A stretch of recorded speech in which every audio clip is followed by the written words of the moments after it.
It is very easy to legislate the removal of an inanimate object. I've been carrying weapons.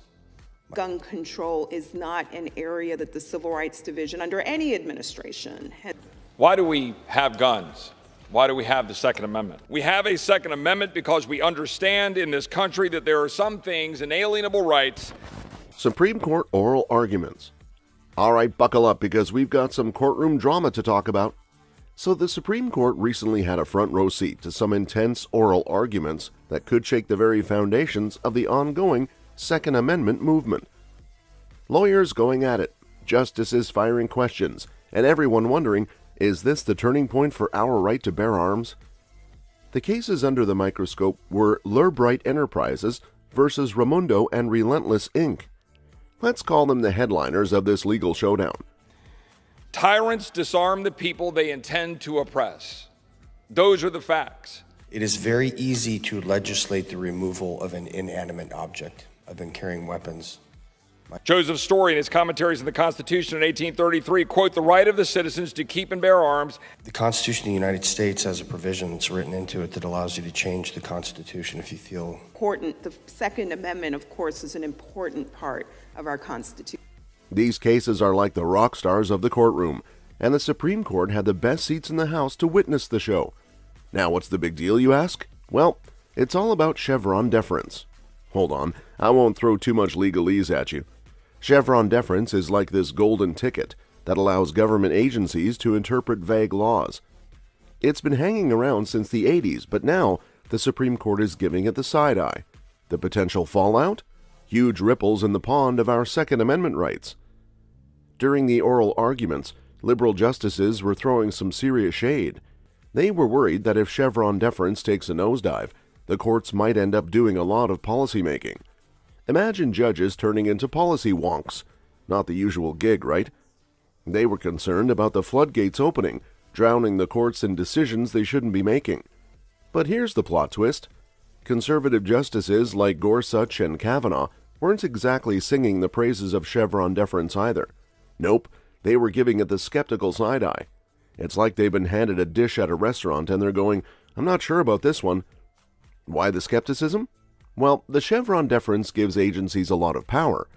Think of it like giving your friends the key to your car, and suddenly they're the one deciding where to drive. These justices were questioning whether agencies should have that much say in interpreting ambiguous laws. Now here's where it gets real interesting. The potential impact on the Second Amendment movement is like a suspense thriller. If Chevron deference goes down, it could mean a shakeup in how our right to bear arms is interpreted and protected. It's like the Constitution is getting a fresh look, and everyone's holding their breath to see how the Supreme Court will rewrite this part of the script. So, there you have it. The recent oral arguments in the Supreme Court are like the cliffhanger before a season finale. Will Chevron deference survive the plot twists, or are we in for a rewrite of the Second Amendment? Only time will tell, but one thing's for sure, the legal world just got a whole lot more interesting. All right, let's dive into the courtroom spotlight with two heavyweight cases. Lurbright Enterprises versus Raimondo and Relentless Inc. These cases aren't just legal jargon, they're the leading actors in a drama that could reshape the landscape of Second Amendment rights. Lurbright Enterprises versus Raimondo. Picture this as the legal duel of the century. Lurbright Enterprises steps into the ring, gloves on, ready to spar with Raimondo. At the heart of it all is the challenge to the Chevron deference, that fancy legal term granting agencies the power to interpret fuzzy laws. Lurbright says, hold up, that's giving too much power to the agencies, and we want to put an end to it. It's like they're calling for a timeout in the game of regulatory interpretations. Relentless Inc. Now, cue the entrance of Relentless Inc., another player in this legal showdown. They've got their gloves laced up too, and their beef is with Chevron deference. It's like they're saying, hey agencies, you can't just interpret laws any which way you please. Relentless Inc. is on a mission to challenge this legal concept and make sure agencies don't get a free pass to run wild with their interpretations. Now, why are these cases such a big deal in the world of Second Amendment issues? Well, it's all about the power play between the government and your right to bear arms. These cases are like the referees blowing the whistle on how much authority agencies should have in interpreting laws related to firearms. If Lurbright Enterprises and Relentless Inc. win the day, it could mean a serious shakeup in the way our Second Amendment rights are protected. We're talking about redefining the rules of the game, and it's not just for show, it's a potential game changer. Imagine these cases as the architects drawing the blueprint for how agencies can and can't interpret the laws governing our right to bear arms. It's not just a legal technicality, it's a fundamental question about who gets to call the shots in the world of regulations. Lurbright Enterprises versus Ramundo and Relentless Inc. are like the lead actors in a legal blockbuster, challenging the status quo and potentially rewriting the script for how we understand and protect our Second Amendment rights. Stay tuned, because the outcome of these cases could echo through the halls of legal history. Chevron deference under scrutiny. Chevron deference. Ever heard of it? It's not some secret handshake. It's a legal principle that gives government agencies the green light to interpret laws that are about as clear as mud. Imagine your friend trying to interpret a cryptic text message. That's kind of what agencies are doing with ambiguous statutes. So here's the scoop. Chevron deference, named after a court case in the 80s, says that when a law is unclear or open to interpretation, agencies get the nod to fill in the blanks. It's like saying, sure, ATF, EPA, you guys go ahead and tell us what you think this law means. It sounds cozy, right? Well, it's been the norm for a while, but now the Supreme Court is giving it the side eye. Why the scrutiny? Because some folks are saying, hold up, this is giving way too much power to the agencies. They're not the lawmakers, that's Congress's gig. It's like letting your roommate decide how to redecorate your apartment when you're the one paying the rent. Now enter the Supreme Court. Picture the justices in their robes, looking at Chevron deference like it's the unruly house guest overstaying its welcome. There are vibes, strong vibes, that they're rethinking this whole concept. It's like the court is saying, do we really want agencies playing judge and jury when it comes to interpreting laws? What could this mean? Well, it's like shaking the snow globe of legal interpretations. If the Supreme Court decides to hit the reset button on Chevron deference, it could mean a whole new game. Agencies might not get the same free pass to interpret laws however they please.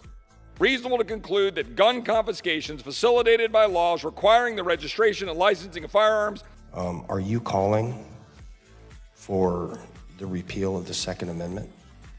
I am not. Why do we have guns? Why do we have the Second Amendment? Gun control is not an area that the Civil Rights Division, under any administration, has. Do arm braces make firearms more powerful? They do not. They do not. The court might say, hey, agencies, you can't just do whatever you want. We're the ones who make the rules here. Now, I'm not saying Chevron deference is getting the boot, but it might be getting a makeover. Maybe it'll have to step back a bit, let the courts have more say in the matter. It's like saying, okay, agencies, you can interpret, but we're keeping an eye on you. In the legal world, this is like rearranging the furniture in a room everyone thought was set in stone. It's not a seismic shift, but it's enough to make people sit up and take notice. So keep an eye on the news, because if Chevron deference gets a facelift, it could mean a whole new era in how our laws are interpreted. Liberal justices' concerns. All right, let's get into the nitty-gritty of the courtroom drama and talk about the concerns raised by the liberal justices during those oral arguments. It's like a backstage pass to the inner workings of their legal minds. So picture this. The liberal justices, Kagan, Jackson, Sotomayor, they're not exactly throwing a party during these arguments. No confetti, no celebration. Instead, they're expressing some serious concerns, and it's written all over their faces. What's keeping them up at night? It's the fear that if Chevron deference takes a hit, the courts might end up doing a lot of policymaking. Now, why is that a big deal? Well, think of the courts like referees in a sports game. Their job is to interpret the rules, not rewrite them. But these liberal justices are worried that if agencies lose some of their interpreting power, the courts might have to step in and start making policy decisions. Imagine judges turning into lawmakers, drafting laws from the bench. It's not exactly their usual gig, right? Courts are meant to be the umpires, not the players on the field. The liberal justices are waving the caution flag saying, hey, we signed up to interpret laws, not make them. Their concerns boil down to a simple question. Do we really want judges, who might not be experts in every field, deciding what policies should look like? It's like asking your math teacher to suddenly become the school principal. They might know numbers, but running a school is a whole different ballgame. They're worried about the floodgates opening, courts getting inundated with decisions they shouldn't be making. It's like saying, if Chevron deference goes down, we're going to be drowning in policy decisions, and that's not what we signed up for. Now, whether you agree or disagree with these concerns, you can't deny it adds a layer of complexity to the whole legal puzzle.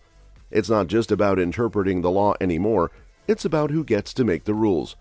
So the liberal justices are like the gatekeepers, making sure the courts don't turn into a policy-making circus. Stay tuned, because the outcome of these concerns could be a game changer in how our legal system operates. Will the courts become the new policy architects, or will they stick to their role as rule interpreters? Only time and the Supreme Court's decision will tell. Gorsuch and Kavanaugh skeptical. All right, let's talk about Gorsuch and Kavanaugh, the dynamic duo of skepticism during those oral arguments. It's like they were handed a legal Rubik's Cube, and they were turning it, twisting it, and raising some serious eyebrows. First up, Justice Gorsuch. Imagine him with a raised eyebrow, a quizzical look. He's been pointing out that the Supreme Court has already been given Chevron deference the side eye in recent years. It's like he's saying, hey folks, we've been down this road before, and it might be time for a change. If this were a movie, he'd be the character dropping hints about a plot twist. Now enter Justice Kavanaugh. He's not exactly throwing confetti at Chevron deference either. He's been in on the action, pointing out that agencies have a habit of flip-flopping like a pancake in a hot pan. 1 minute they're saying one thing, the next they're changing their tune. And you know what? Kavanaugh's not having it. It's like he's saying, if agencies can't stick to their story, why are we giving them so much power? So what does all this skepticism mean? Well, read between the lines, and you'll see it's like Gorsuch and Kavanaugh are giving a nod to potential changes in Chevron deference. They're not exactly singing its praises. We have a Second Amendment because we understand in this country that there are some things, inalienable rights, And knowingly subverting the Constitution of the United States of America, and that will not stand with this body, sir. since it offers a strong moral check against the usurpation and arbitrary power of rulers. What we're doing is we are subverting the Second Amendment. In Cambodia, the Khmer Rouge were able to take advantage of the fact that limited gun ownership. It's like they've got their detective hats on, examining the evidence and saying, is this really working for us? Their skepticism is like a flare in the legal night sky, signaling that Chevron deference might be in for a shakeup. It's not a full-blown rejection, but it's enough to make you sit up and take notice. Imagine them as the Sherlock Holmes and Watson of the legal world, questioning whether agencies should have all this power to interpret laws. So if you're reading the legal tea leaves, it seems like Gorsuch and Kavanaugh might be leaning towards a change in the status quo. It's like they're saying, let's not give agencies a blank check to interpret laws. Maybe it's time for a new approach. Stay tuned, because the Supreme Court decision could be a climax in this legal thriller. Will Chevron deference get a makeover, or will it remain the star of the show? Only time will reveal the next episode in this courtroom saga. Chevron defenders. All right, let's shine a spotlight on the government, the unsung hero defending Chevron deference during those courtroom showdowns. It's like they stepped into the legal arena armed with arguments and concerns, ready to champion the cause. Picture this: the government lawyers striding into the courtroom, suit sharp, argument sharper. Their main pitch? Chevron deference is like the North Star guiding agencies through the murky waters of ambiguous statutes. They're saying, look, agencies need some leeway to interpret laws. Otherwise, we're in for a legal maze with no exit. Their big play is the expertise card. It's like they're pointing to agencies and saying, hey, these guys are the experts. Let them interpret the laws. They know what they're doing. It's an argument that says agencies have the technical know-how, like handing the car keys to the mechanic because, well, they know engines. The Supremes held oral arguments on 2 consolidated cases that could upend regulation as we know it. This week, the Supreme Court heard 2 cases that have the potential to upend government function as we know it. What did the Justice Department do when the governor did that unconstitutional order?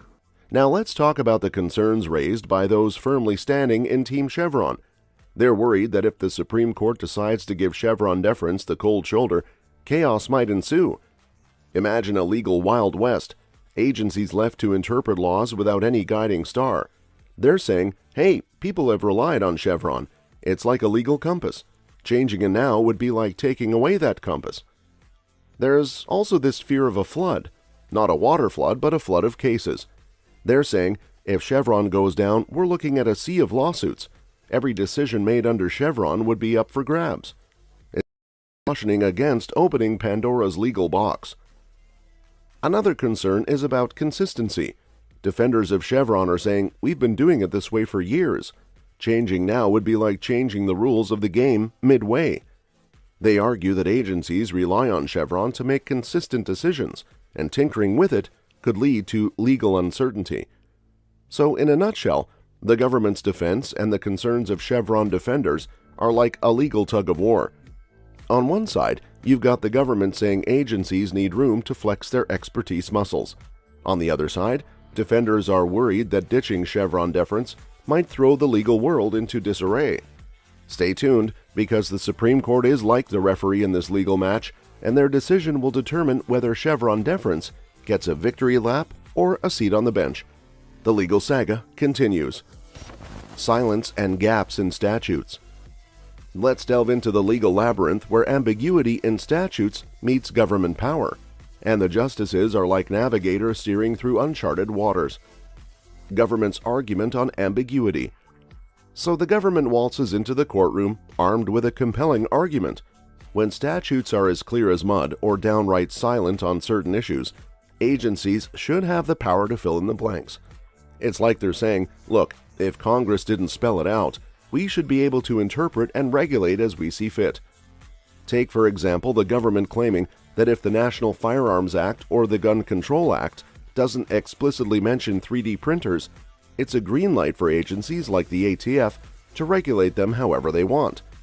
It's the argument that silence and gaps in statutes are like a canvas waiting for agencies to paint their regulatory masterpiece. Pushback from justices on silence and gaps. Now picture the justices raising their eyebrows and giving the government side-eye. They're pushing back saying, hold on, just because Congress didn't say something explicitly doesn't mean it's a blank check for agencies. Make clear that gun control is not an area that the Civil Rights Division, under any administration, don't want to pay for the inspectors and have argued that it's unconstitutional for the EPA to mandate that rule. And without the Chevron deference doctrine in place, everything, and I mean everything in your life, could be affected. The pushback is like a legal tug-of-war. Justices are skeptical, arguing that silence and gaps shouldn't be an open invitation for agencies to run wild with interpretations. It's the notion that agencies shouldn't be handed a blank canvas and told, go ahead, draw whatever regulatory masterpiece you want. Some of the justices are questioning whether agencies should have such broad powers based on what Congress didn't say. It's like saying, hey agencies, we need more than just your interpretation of what's not there. Show us that you're not overreaching. This whole discussion is like a dance, where the government's arguing that ambiguity is their playground, and the justices are stepping cautiously, making sure the agencies don't go overboard. So here we are, in the midst of a legal debate where the government's claiming authority in the silence and gaps, and the justices are throwing in their 2 cents, questioning whether this should be a regulatory free-for-all. It's a legal ping-pong match, and the Supreme Court's decision will determine whether the ball lands on the side of agency discretion or judicial restraint. Statutory review versus Chevron.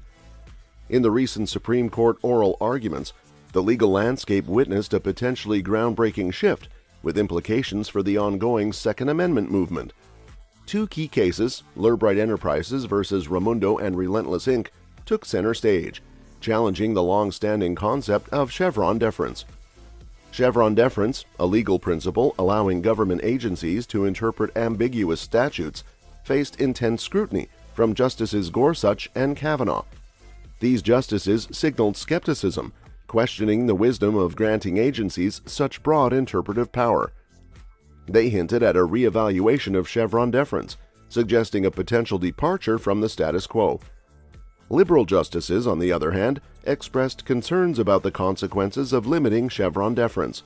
They worried that curtailing agency interpretive powers would shift policymaking responsibilities to the courts. This concern, they argued, could lead to an overwhelming flood of cases and leave the courts submerged in policy decisions. The government staunchly defended Chevron deference, asserting that agencies, armed with expertise, should fill in the gaps when statutes are silent or ambiguous. They argued that agencies' specialized knowledge makes them best suited to interpret laws in their respective domains. The debate delved into the idea that ambiguity in statutes grants agencies regulatory power. The government contended that the absence of explicit guidance from Congress should empower agencies to regulate as they see fit. However, justices pushed back, questioning whether such ambiguity should be a carte blanche for agencies and expressing reservations about potential overreach. Justice Gorsuch proposed a shift towards relying on statutory review instead of Chevron deference. He argued that recent trends already showed a move away from Chevron deference and suggested that direct interpretation by the courts, using legal principles like the rule of lenity, could bring more consistency and clarity. But you guys did not participate in that. Yep.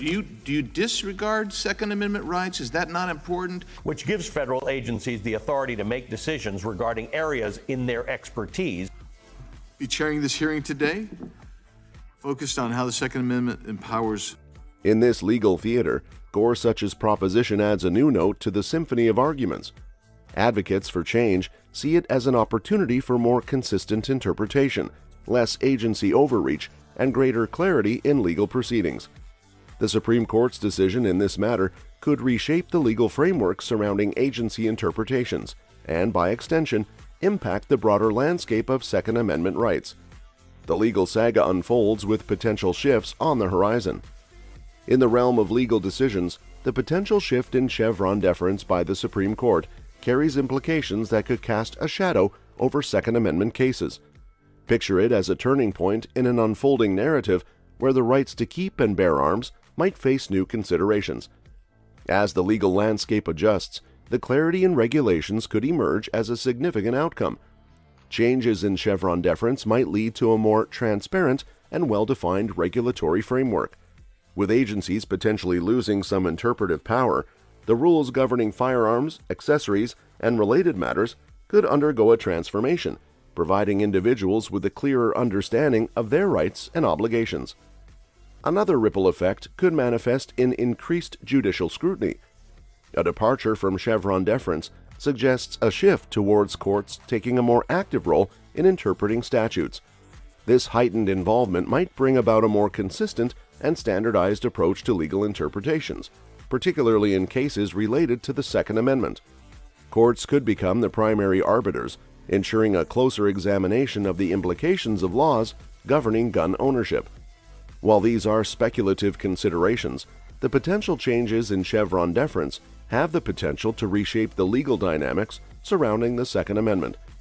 The impact on individual rights, regulatory frameworks, and the overall landscape of firearm-related cases remains a subject of anticipation, awaiting the final chords of the Supreme Court's decision to echo through the corridors of legal precedent. Waiting for a verdict. In the realm of legal proceedings, the ticking clock often adds suspense to the unfolding drama. When it comes to the Supreme Court, the timeline for decisions follows a familiar rhythm. The Supreme Court typically releases its decisions towards the end of its term, which usually spans from October to June. It's like waiting for the grand finale of a season, with legal enthusiasts eagerly anticipating the culmination of cases that have captured attention throughout the year. In the context of the potential shift in Chevron deference and its implications for Second Amendment cases, this means that the verdict is on the horizon. As the court term progresses, the anticipation builds, and legal observers keep a watchful eye on announcements expected to be made by the end of June or early July. The timing of the Supreme Court's decision is akin to the resolution of a cliffhanger, with the legal community and those following the Second Amendment developments waiting to see how the narrative unfolds. The verdict, when it comes, will carry the weight of legal precedent, influencing the trajectory of future cases and shaping the contours of Chevron deference in the context of the Second Amendment.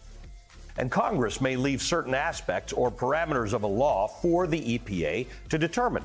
ones that would be embarrassing if their support for those nominees were widely publicized, they do what they're doing today. Here is a 40-year-old legal doctrine called Chevron deference. Weighing in on Second Amendment and gun control issues across any administration has never been. So as we wait for the Supreme Court to deliver its judgment, the legal world holds its breath, knowing that the conclusion of this chapter could have far-reaching implications for the interpretation of laws and the protection of Second Amendment rights. The countdown to the end of the court term adds an extra layer of anticipation to the unfolding legal saga. That's all for this video, folks. See you next time.